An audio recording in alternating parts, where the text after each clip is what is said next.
We are. All right. Hey, everybody. Thank you very much for joining us. It is a wonderful Monday evening. Hopefully, where you are at, it is enjoyable and the weather's not insane or insanely hot or cold or murder hornets or whatever happens to be going on right now. But here's the thing, we are here. We're all here together and we are ready to have some good times tonight. Maybe we'll make you laugh. Maybe we'll make you smile. Maybe we'll make you mad. But no matter what, we're going to try and teach you something. That's the idea.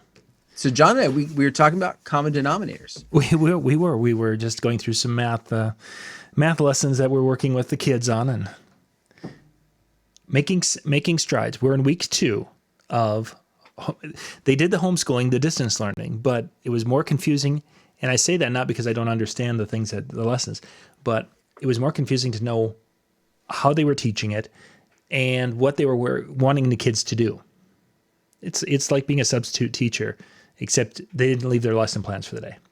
They just have the book sitting on the desk and say, go. If you've been a substitute teacher, you know what that's like out there, gang. So this last week we started, and I actually went through and put together a summer curriculum. Everything we're going to do, made my lesson plans for the different areas and such.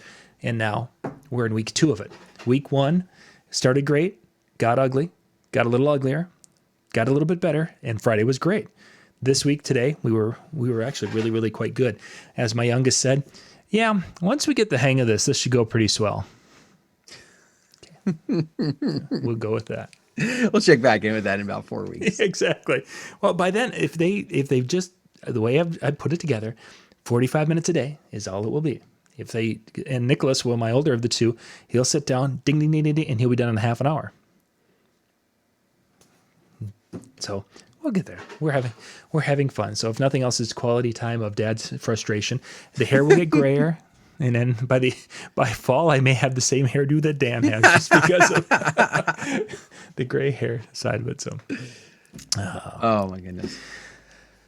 So Dan, this past weekend, I had gotten, I think, 6 different reports from DJs who were out performing weddings. People are getting back out there, really to a point across the country now. I don't know. What have you been hearing out in your neck of the woods? Nothing yet, and partially because I should say nothing with any solidarity yet, because nobody knew when the counties were going to be opened up until like the week before it happened. So rather than the whole state, rather than saying, okay, we're going to do it this date, it's like the week before. It's okay, next week. I think a lot of the couples just are kind of like, nope, we didn't know what was going to happen, so we said, and we're not changing back, which I kind of wish they would. But that's another story. Interesting. Yeah. Granted, I've got couples who moved and they're staying, but as soon as the June 1st date was announced that they're going to open up some, and then once they opened up for 50% capacity in churches. Yeah, for those of you watching, the audio and video, something happened. If you watch the video at the very beginning, there was this little pause from YouTube, or not YouTube, Wirecast. I just checked it. We are right on. The audio and video are in sync. Something happened out on Restream, and it is no longer in sync. And I don't know how far off it's going to be, but I apologize for that. I don't know what happened. I was watching the Restream play, and all of a sudden we both went. And then we continued. I bet the audio continued and our video didn't. But So yes, you may have to not look, which probably would be better for you anyway. Just to listen. So anyway, so yeah, when things started to open up and the churches could get at 50%, that was probably the biggest one for a lot of people, was because they wanted to have, so they could have their ceremony the way they wanted it. It's interesting. I've had 2 weddings that have booked in for late August, and then I've got some couple more inquiries for September. It's like all of a sudden the light switch went. We're having some interesting discussions though, and we'll talk a little bit more about some of those. But reports from this last weekend, and there's going to be a few of you who had events this weekend. If they are, share in the chat what you experienced or what you saw. There was an Iowa one and a Wisconsin one. We'll talk about more in depth because those folks are involved. There was another one in Colorado. Some of you saw 2 weeks ago. I had posted in our insider group. So if you're one of our insiders, you saw this. Is that there was a gentleman who did a wedding in Colorado, And shortly thereafter, one of the guests was reported to have COVID. And they were requested that everyone who was at the wedding basically to go and self-quarantine for 14 days. That was last weekend, I think it was. It was last weekend? Yeah, we talked about last Monday. Yeah, so then this weekend, another I was talking to, they had a wedding of 200 guests for that. And they had a room that would probably handle, he thought, 600 to 700 people, and everything was spread out. There were banquet tables all around the room, and most of the banquet tables had a couple of banquet tables had a family, but most of them had one person on one side and then a 6-foot banquet or 8-foot banquet table and another person on the other side. That was their social distancing. Everyone stayed away from each other. He said there were very few masks on anyone but on staff. But they really abided by the social distancing. He said the dance floor. You would swear that there were grids on his dance floor because the people were dancing far apart enough so that in essence there was no way that they could high five, is what his words were. So was that 4 feet apart, 5 feet apart, 6 feet? I don't know. But he said no one could really high five on his dance floor. When it came to slow songs, the only time he did a couple of those, and he had the couples. They danced. There was no dollar dance really. There was nothing to that effect. Great time, he said, but it was just, you could see that there was something. Jumping to Wisconsin, a wedding, 300 people. One of our regulars here had they said there was no sign of anything being out of the ordinary. It could have been a 2019 wedding. 300 people, the dance floor opens, the dance floor is packed, drinking, partying, carrying on, and doing their thing. So, and of course, that DJ came back and he's like, "What happens if it was there? Everyone's going to have it because they were sweating and dancing and gasping for breath on the dance floor." there's that. Let's see. See, and I think that's one of the things that we run into with PA, and I don't know in Minnesota if you're quite in that same position. We've actually been told. Our guidelines is, even though we're green, which is the go phase, I guess, or whatever you want to call it, we're not allowed to have a dance floor. So we're allowed to get together, but it becomes very much a restaurant type of setup. Even the bars in the area, even the bars that are typically have a dance floor and that kind of, or if you want to call them clubs, MJ would hate that term because he would say they're not. But they're not. Yes, yeah. We'll say they are. They're not allowed to have any sort of a dance floor, and they've often cut them off and blocked them off, I should say. So that's been our biggest obstacle is how do we go about that? What I mean by that is the couples want to do something. The venue's kind of saying no. My August wedding has said that the venue's response is it is a permanent installation, so we cannot remove it. And we are not going to tell people to not dance.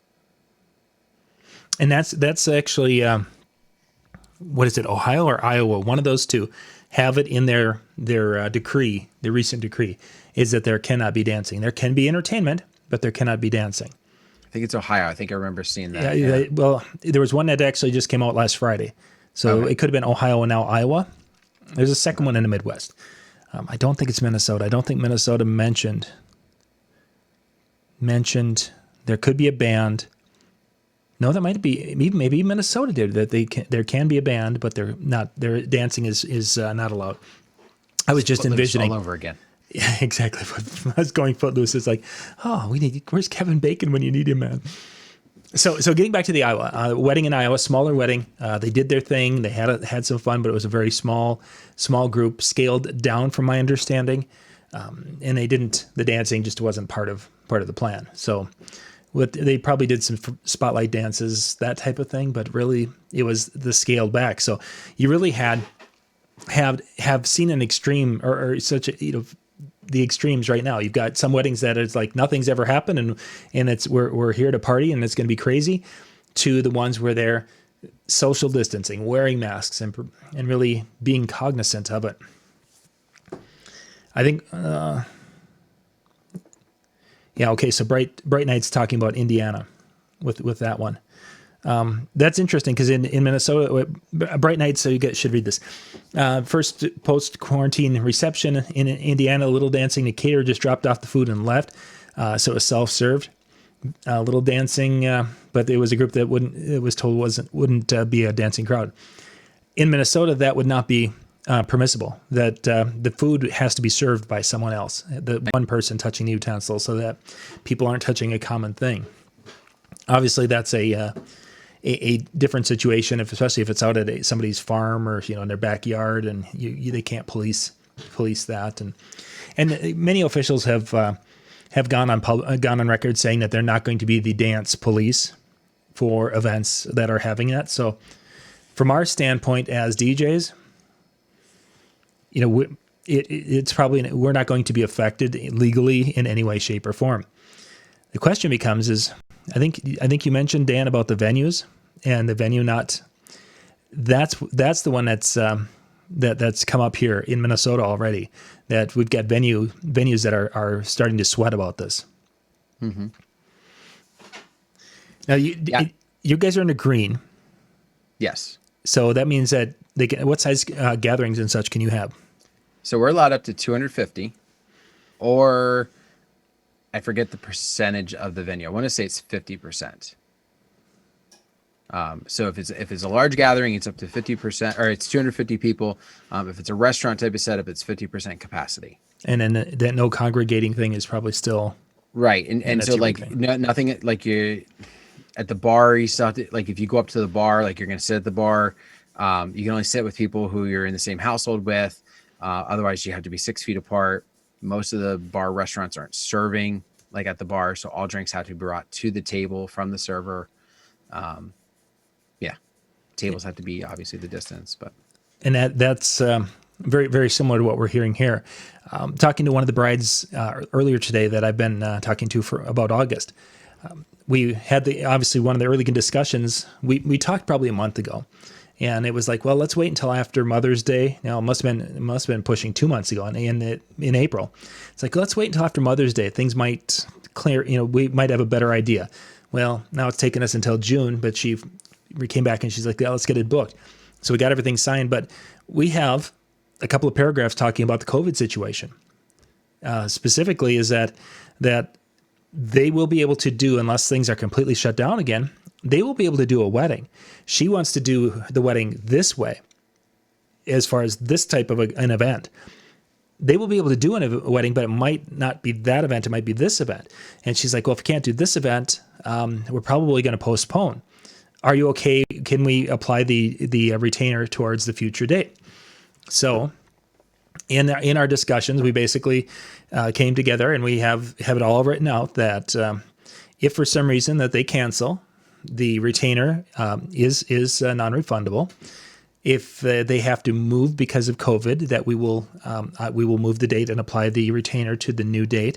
If they if for some reason everything gets shut down and they just aren't going to do the wedding for some reason, then we'll deal with that type of a thing. See, the kicker with what I've got is I want that final payment 30 days beforehand, and most of my couples are doing that now. So my concern is that they send that check in on, let's say it's August. What's the last Saturday? So they send a payment in by the last Saturday of July. It gets in. Well, because of checking accounts and you're not sure if the check is good, which it should be, but you always have that weird feeling. You put it in the bank and do your thing. Well, now if we get a week out and all of a sudden there's a rash of cases for some reason in that area, the state's going to say, hey, we got to shut this part of the county down. It could happen. If that's the case, then she can't have her wedding. The venue has in their contract a clause basically stating that if for some reason it becomes a frustrated contract with them that they cannot provide the food and things, that if it's the week before, the couple may be on the hook for the cost of all the food, even though they would not be serving it that day.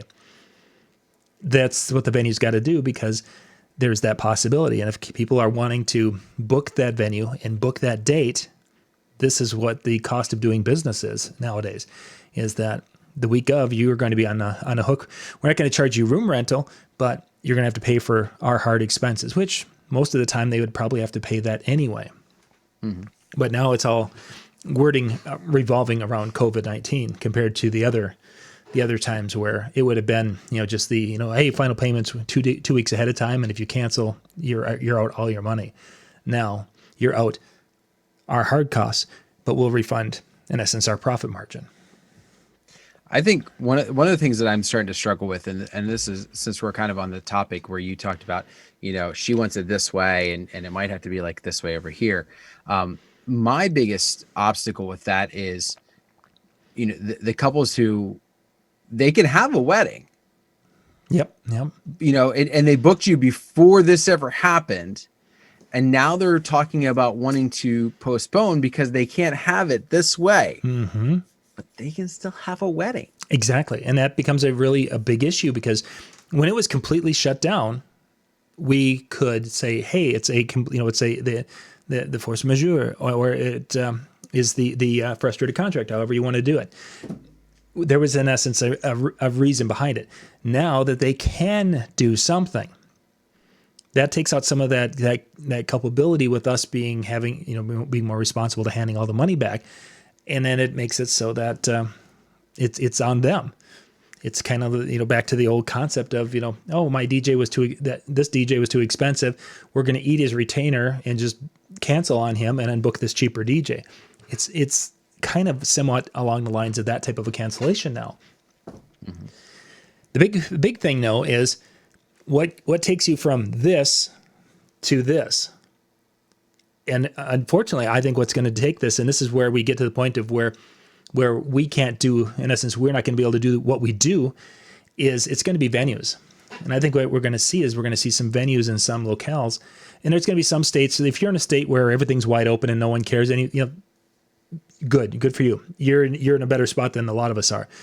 Some of us are in states where we have an older population that has gotten their butts kicked with this COVID stuff, and there's a lot of concern. And I've got 2,000 cases that are probably within 20 miles, 25 miles of us just down the road. And I don't live in New York City.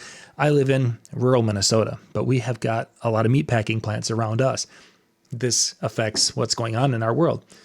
So venues are going to have to be responsible for keeping the guests as safe as possible, because we don't have that little law in the books, which I was trying to pass, that says you can't sue the venue if you get sick. You can't sue the business if you get sick. In Minnesota, you can, if that would so happen. So you're going to have the reception halls that are saying, hey, wait, it's on us. We've got to be the one in control of the no dancing thing. Yeah, no, you're not going to be able to dance. And DJ, make sure you're not playing music that make them dance. And DJ, don't be doing this. There was one, a friend of mine here in Minnesota who met with the venue and's like, okay, so what are we going to do? How are we going to handle this? And the venue's like, well, there's going to be one of two ways we do this. Either you can get on a microphone and tell them not to dance and not to do that, or I'm going to ignore everything you do. And if something happens, I'm going to put it all in your, it's all yours. You're going to be at fault. And it's like, well, it's kind of like ASCAP and BMI. It's the venue's responsibility. It doesn't really matter what the DJ does. The venue is the one that's going to have to answer to the authorities, because it's their place. Oh, you are allowing them to dance in your reception hall? It says no dancing. If anyone will police that. Well, and I think it's funny too, just the I've done weddings prior to all this, obviously, that I was playing stuff that was kind of like, it was a little medium tempo, not really something I would consider dancing. It was for dinner. I even did it one time during cocktail in this, where out of nowhere, like I went to the bathroom, I come back and I've got people all over dancing. And it's like, okay, if they want to dance, they're going to dance to Kenny G. Like, you can do everything you want to, but it's short of saying, listen, I'm not going to have anything. Yeah, it's going to be that ugly. It's going to be an ugliness. And I will say the one thing that you have to do is you almost have to have that conversation with the venue. I've got a comedy party that's coming up the end of the month. And since things looked like they were going to go green, or the very most yellow, or the very least yellow, which is up to 25 people or something like that. They're like, listen, we're just having a small party. It's most of our installers and we want to have a DJ and that kind of thing. And I started talking about dance music, and they're like, I said about, are you wanting dancing? Are you wanting interaction? Like, what are you looking for? They said a little bit of action, but we're thinking of some dancing after dinner. And I said, okay. At that point, not knowing, figuring green, but not knowing really what that meant for us yet. Mm-hmm. Now we are, and they're saying no dancing. So I reached out to them and I was like, hey, I said, have you had the conversation with the venue? What's their plan? And the woman got back to me and goes, we haven't talked about that. I'm going to reach out to them. I said, tell you what, let me do it.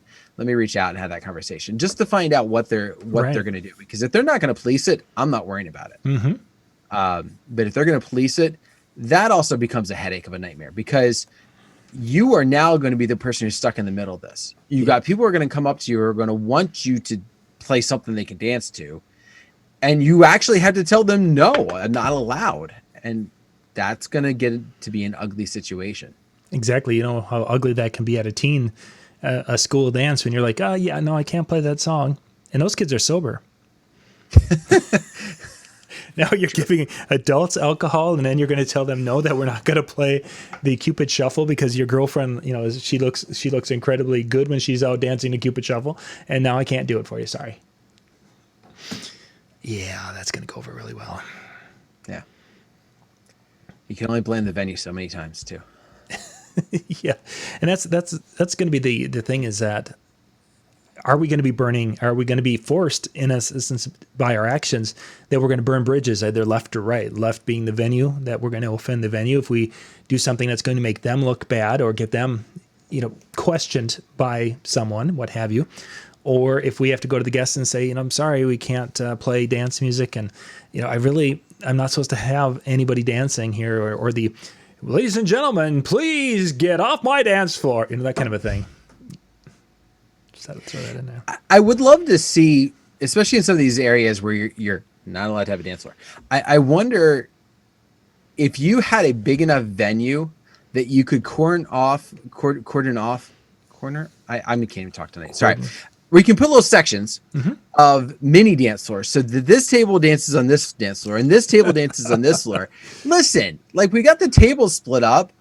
There's enough room between the tables. So your table's going to be here. You're going to be over here. And listen, your job is just to stay in that spot. So if you're not going to dance tonight, you just take your chair over to your dance floor area, and you got to stay there. That way the rest of your table can at least dance. Like, I almost wonder, I mean, that's said somewhat in jest, but I almost wonder, like, could that work? In some of these venues that, if Ohio was the one, I think, that where I also saw, like they can have up to 300 people, but they can't have dancing. Mm-hmm. Yes. And it's like, okay, if I've got a venue that I can fit 300 people in comfortably and still be social distance, there's definitely enough room that I can do 100 people and be able to have a dance floor and food, like, and sponsor food. So yeah. Johnny mentions here in the chat room that line dancing might be the best for social distancing, and that really does make sense. That people have you ever watched people do the electric slide? Well, of course, they bump into each other and do that, but I mean, it's better than them, bumping and grinding. True. I mean, there is that. I don't know. Good point. big game of Twister. That'll thin the crowd. Well, they say there's no dancing. They didn't say we couldn't do Twister. And Randy mentioned, they're paying our dancing years. That's going to be one of the tough things, is because you got the couples, the bride and groom, who are younger people typically, the 20-somethings, and they haven't probably seen, they don't know anyone or may not know anyone who's been sick and or passed away from this. None of their friends are sick. They aren't sick. They're the ones that have gone out and have done this, done that, and they've tried to live their life on the down low, but they've still kind of lived there on the underground side of being involved with getting out and socializing. So they're not going to have the same perspective as others in the room. And I had a conversation with one gal probably about 3 weeks ago who wanted to plan a July wedding out at their farm, and she's like, I'm going to do it no matter what. It really doesn't matter to me, because my older guests, they may not come. I don't really care. My friends and I, we're all going to be there. We all camp that weekend. We're all going to be in our tents in the back 40, and we're going to party all night. You can either be there and make money off our event, or I'll find someone else. that, from her thought is that she social distancing, none of that mattered to her. That she'll do what she wants to do, and so be it. I think we're going to see that even when it comes to the couples and venues, and there are going to be couples that are going to be very, very concerned, and they want to protect older guests as much as possible and do that. So it's not all by any means, but there's going to be a percentage that really, hey, this is this whole COVID thing's an election year farce, and the whole political side of it, and why am I going to change my day because of this? As long as they're going to legally let me do something, I'm going to do it my way, and that's going to be tough. And I've seen that kind of going around too a little bit lately, because our governor has very much pushed, like, you can't do, we've got, there's been different conversations, but where he's not definitely been looked on favorably for how he's really locked down the state. And yet then amid all of the protests and everything and the peace walks and that they've had, he's out walking in a peace walk almost shoulder to shoulder with people. And it's in an area that's still under quote unquote yellow phase. So that has really created a lot of animosity among some younger generation that I've noticed, at least through Facebook and some of the groups that I belong to, of, you're telling me I can't have my wedding. Mm-hmm. You're telling me that I can't be around my people. And yet now I see you in public doing the exact same thing in an area that you're not supposed to even have 25 people, and there's 500 people. Yeah. And you're shoulder to shoulder. Oh yeah. Like, not that I have anything to do with your cause. Like, they're not having an issue with the cause. They're having an issue with the fact that he's picking and choosing what is allowed and what's not. And we've been hearing that here in Minnesota also, is that the governor, they had a wake for George Floyd last week, and most of the major politicians were there in the building. And wait, we can only have 20 people, or no, we couldn't at the time. I don't think we could have church service, or maybe they could only have 10, whatever it was. And here you've got this many people. Yes, they were social distanced in the room, but there were a lot of people there. Mm-hmm. This double standard thing, and trying to do that. So we've got all those variables coming together, and then it's going to be really up to the venue. One venue that early on would have been opening up her door. She was trying to do different things creatively throughout this ordeal, and she kept getting the local police officers would stop by and shut her down. She's actually now become flipped around to the other side, where she's super cautious, and I don't know what happened, if a local attorney or someone got a hold of her, but she went from a person who was telling brides that, oh, don't worry about it, we'll pull the shades, no one will see, and what we do inside will be fine.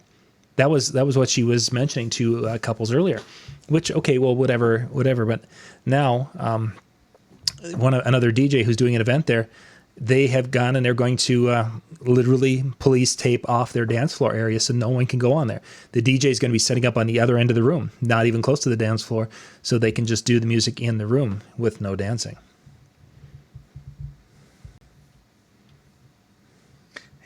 David's comment. He saw a posting, not sure where it was from. State receptions limited to 12, protests limited to 100. And that just gets into that. Yeah, exactly. So there's a lot of things we're going to be dealing with, and so how do we go forward when we have, I've got the bride that I was talking to earlier today. She's concerned, she wants to do her things. How do we maybe is it to, because we can't promise something we won't be able to deliver. So how can we reassure them that we can do so? It just seems so weird, because as you're like, oh yes, typically it's like, if I'm not dead, I'm there. Well, This isn't that situation anymore. we might have a situation where we can't go because I was at a wedding last weekend and there was somebody with a case, or heaven forbid, I'm now not feeling well. I can't be there. Even though I was feeling, last weekend, maybe or last 2 weeks I've been feeling crappy. Now I'm feeling really good, but I still can't go because there could be this window, whatever. How does one reassure today's couples? Yeah, that one, that was a slightly different direction. I thought you were going there for a second.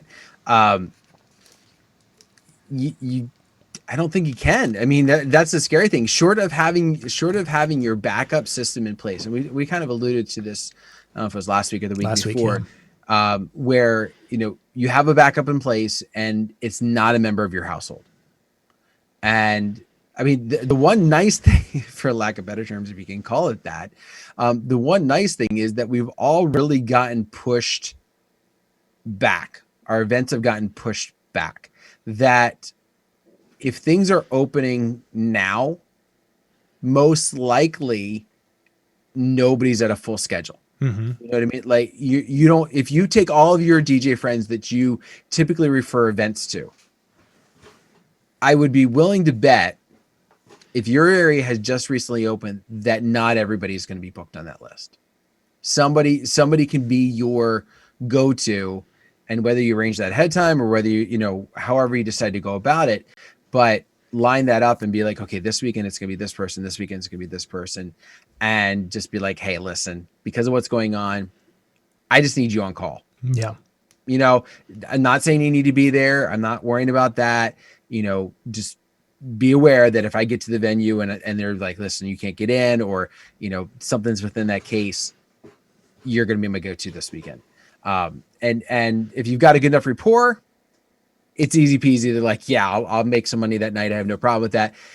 Other ones you might have to, hey, $50 just for being on call. And if I use you, it's the whole thing. And if I don't use you, it's $50 just as a thank you. It's a good idea. Something to have that lined up. Yeah, that you gotta be prepared.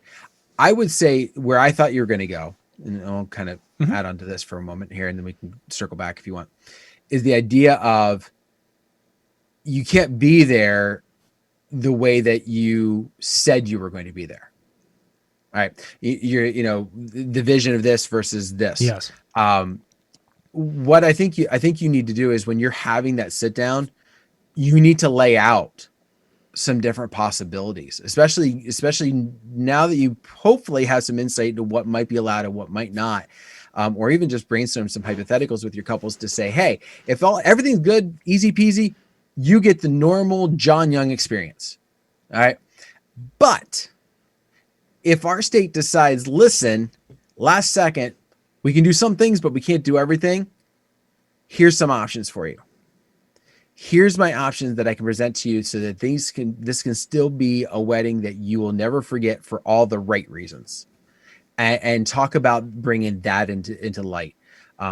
That was one of the things where I reached out to one of my couples. They pushed back their date, but they didn't push it back much. It was like 5 weeks. And to me, I was like, and it was like the end of June to the beginning of August. And I'm just like, that's not a lot of time. Right. Like and especially like if we're bad, like, are we really going to be fully good by that point? But they only did 5 weeks.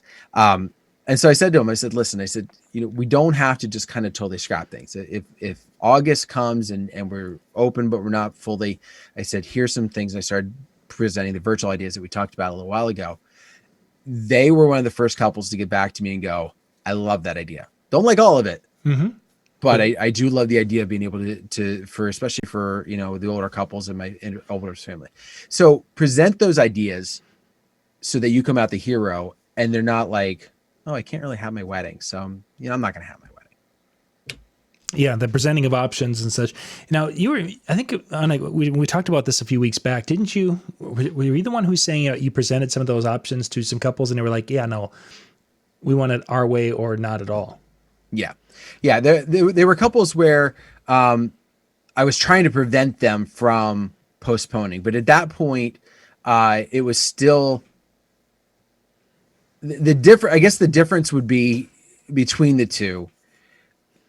The previous ones, we were looking at having the normal, let's say 150 person wedding. And now we're looking at 25. Don't want to do that. Yeah. How do we cut that? However, 150 person wedding, but so-and-so is not really comfortable about coming. So-and-so is not really comfortable about coming. I want to do something for them.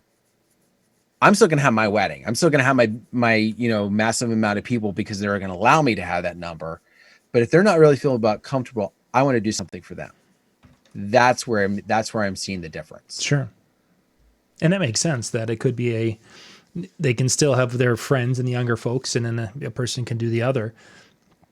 And really, from your standpoint, it can be a win-win. You still have the event. You may even be able to charge more for handling some of the broadcasting capabilities. Mm-hmm.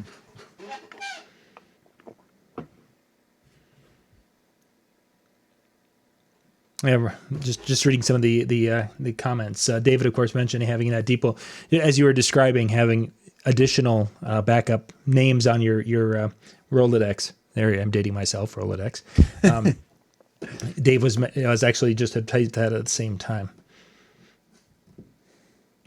And then Randy brings up a good point. If you've got a multi-op, I know quite a few, and John, you talked about doing this where when you had your multi-op, you always had one person that wasn't booked for that weekend. Yeah, there was one on call every weekend.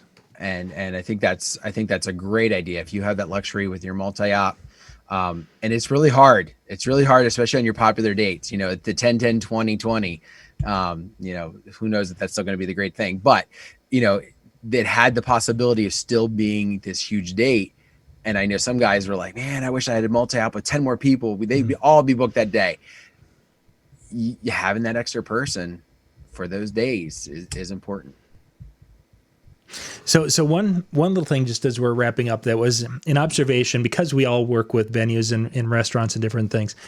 One thing that we're seeing in our local area here, as let's see, Wednesday, our restaurants and receptions sites that serve food like that are open to the public, they can open up to 50% indoor eating capacity. What's happening is very few of these restaurants and venues they've been able to maybe keep one or two employees, but the whole unemployment thing, where they were able to make more on unemployment than they are right now. Most of the venues are short anywhere from 50% of their staff. Some of them are down 75% of their staff, and now they're scrambling to try to find people to fill, warm bodies to fill these spots. So it's been it's going to be an interesting time. And I, again, don't know about other areas and other parts of the country, but kind of pay attention a little bit to that of some of your local venues. They might be short on staff to the point where some of the things that could have happened or should have happened that they typically do won't, because they don't have the staff to be running around. And as an example, dinner that usually would, for 100 people, would have taken an hour for them to serve a plated meal, might take an hour and a half now because they're short-staffed. And those might be things to just keep in mind as you're planning these events, that there could be some variables in there that we are not used to because, again, they're short-staffed. They're not going to be able to do what they did. And oh yeah, at the VFW, yeah, they can have you served in 20 minutes. They put 4 buffet lines out. Yeah, no, that's not going to happen. No buffet lines. Probably half the staff is gone. It'll be an interesting evolution as we go through weddings this summer. You can pick up some extra money from the venue, hit play in Mega Sag, and then just run over and help serve plates. Exactly. I know how to pour champagne. One for you, one for me. One for Yeah, if you're watching out on Facebook or YouTube, we have a huge lag going on tonight. Something happened right at the beginning of the show. The first show tonight that I did at 9:00, that one was fine. There was just some kind of a weird glitch on the restream side of it, and then here we are with the off. So I do not know how to fix it. I'm sorry. Last week we actually had a pretty good week. I think all the shows were on, but tonight it decided to be funny.